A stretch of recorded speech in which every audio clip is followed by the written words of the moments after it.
Hey there, everybody. Thanks for joining me for another one-man review. Today I'll be looking at the first two issues of Michael Avolio's Plague Journal. I'm assuming these came from Michael himself. Sean sent me a big care package with a bunch of books that have been sent to him to review on the channel. So these are just these little like self-made zines, it looks like, and they're obviously just a journal of Michael's life during the onset of the COVID-19 pandemic. And there was just things that stood out to me in this that were, I don't know, it was just strange to go back to something that's so recent, but also feels like so strange and so long ago. And so I enjoyed that quite a bit, and most of the notes I made were about that. Like this page here, keeping track of all the new information is like a full-time job. I guess it's a good thing that I'm unemployed. And yeah, like just that constant scramble we were in. This one's like on April 1st, 2020. So very, very new into the pandemic. This page here was very close to my experience. Talking about staying away from people, pretending there's a 6 foot bubble. Not to brag, but those of us who have cultivated the quality of misanthropy have had plenty of practice at this and will survive.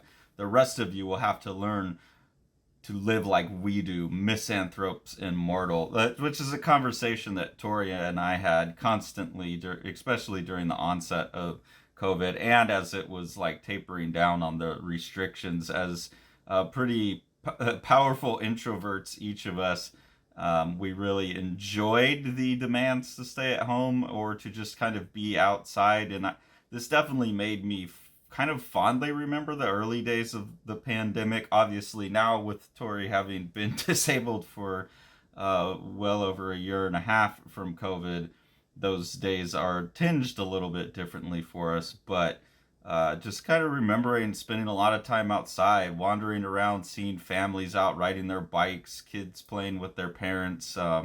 You take away the pandemic part of it, and it just seemed like most people were living better lives. I know I was definitely living a better life, more free time to spend with the dogs and Tori and things like that.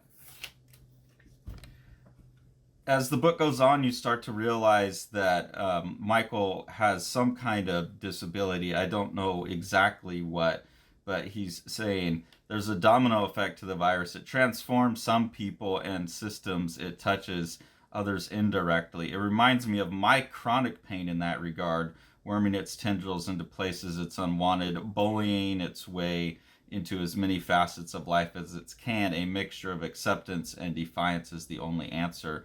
And that started to get me a little worried about Michael if he's already someone who has chronic pain.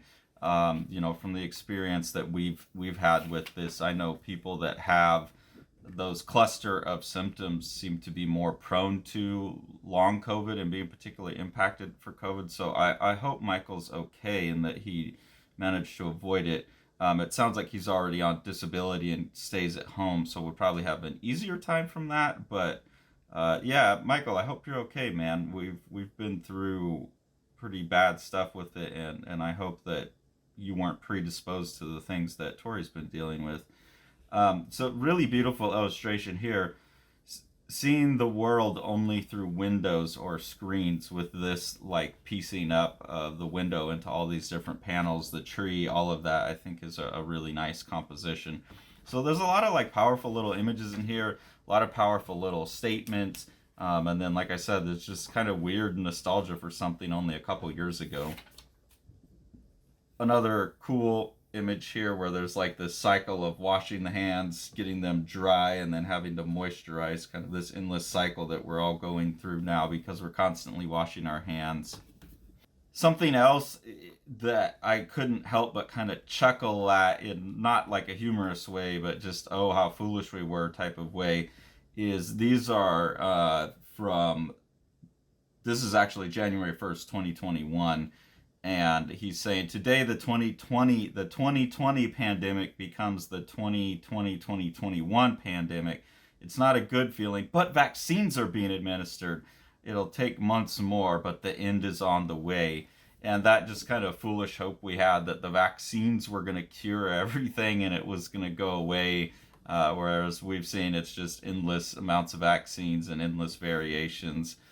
This idea that we were all just waiting for the vaccine to come out and then it would go away. I remember that attitude and thinking it was foolish at the time, and but also being kind of caught up in it myself. And then obviously now again everything that we've gone through with both the vaccine and the virus itself, you know, it's definitely not gone.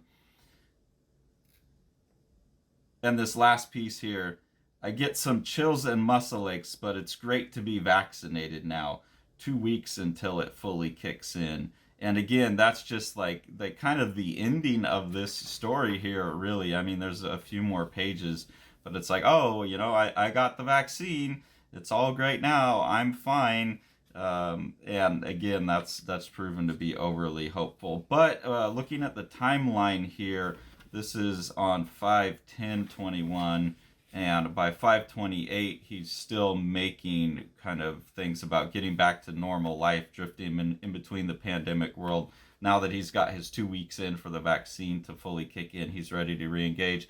That's good. That suggests to me that he got both of the vaccines without any negative response that he would have like been kind of pretty biased towards with whatever his disability is. So that's good to hear. But yeah, I kind of want to have like, you know, the follow-up issue to this to make sure that Michael's okay.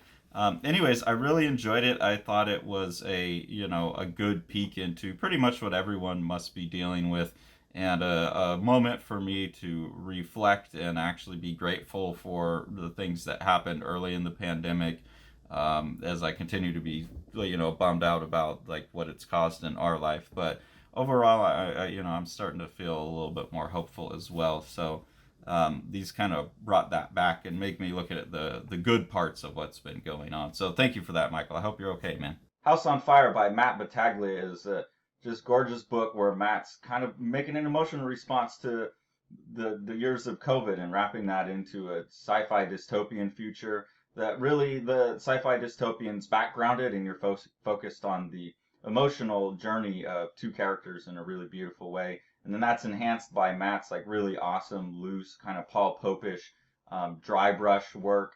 And then Sean and Matt have worked to get this second kind of orange spot color in there that's going to look really, really beautiful, and has allowed Matt to use his dry brush technique to add tone to the thing too. So with Sean's production technique, this is going to be a gorgeous book with a lot of heart.